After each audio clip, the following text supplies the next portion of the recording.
Hi guys, this is a quick video on our functions and transformations project that you're going to be starting here in the next couple of days.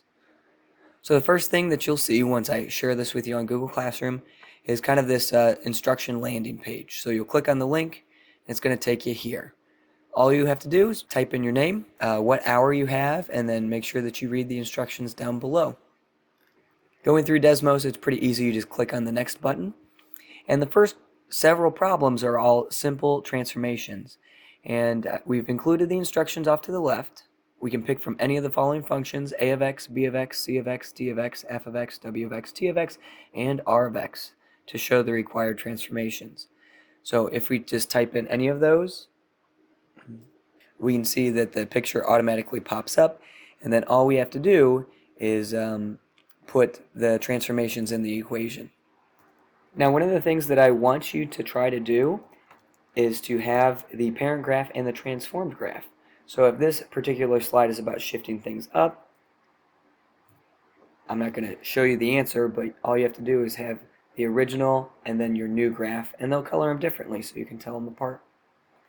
Clicking through the next several slides, we're going to ask you to reflect your graph across the x-axis, stretch it vertically,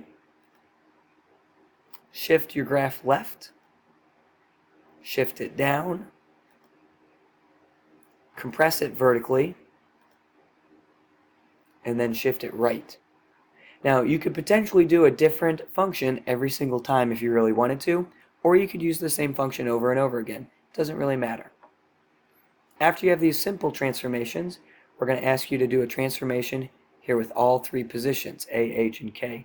And you'll notice that's worth a little bit more in terms of points. So right now we're on slide 9.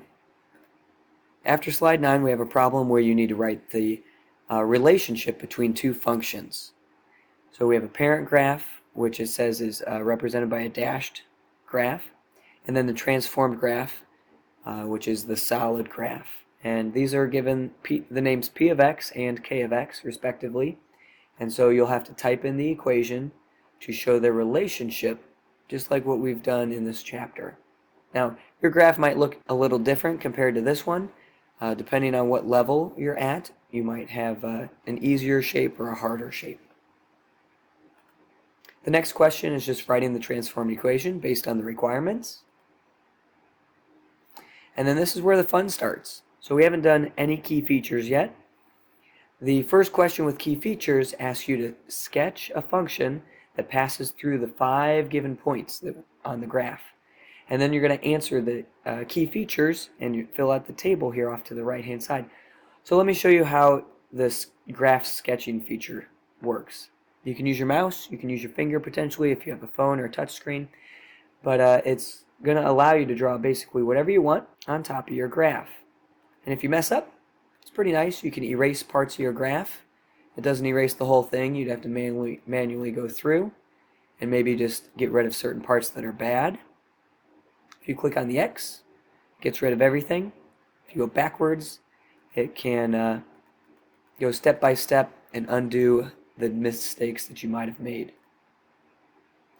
One cool little thing that you can do as well is make straight lines. So that might be handy depending on what you want to try to do.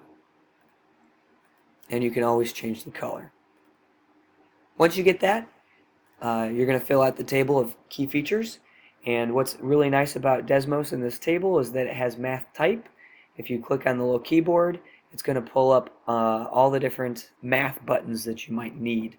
Now, one thing, if you are typing infinity signs, all you have to do is spell it out, and it will pop an infinity symbol in place of the word. So that is super awesome.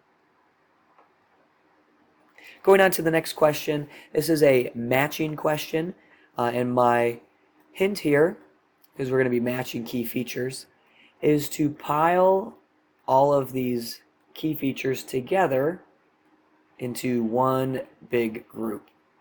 And what this allows you to do is kind of declutter your workspace.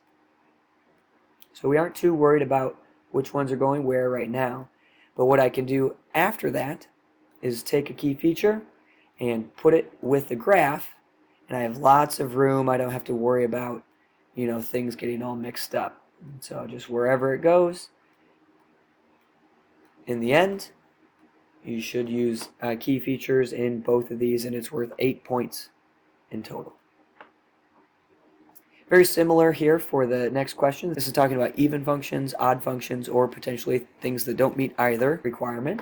And if you're in my regular class, that'll be it. So you'll go back to Google Classroom after this, and you'll hit Submit, and then I know that it's okay to grade your project, and you'll get a grade over in Google Classroom, since Desmos doesn't really do grades. It'll be as simple as that, guys. So I hope this video helped you out. And if you have any questions, just feel free to reach out and ask, and I'd be glad to help. Thanks, guys.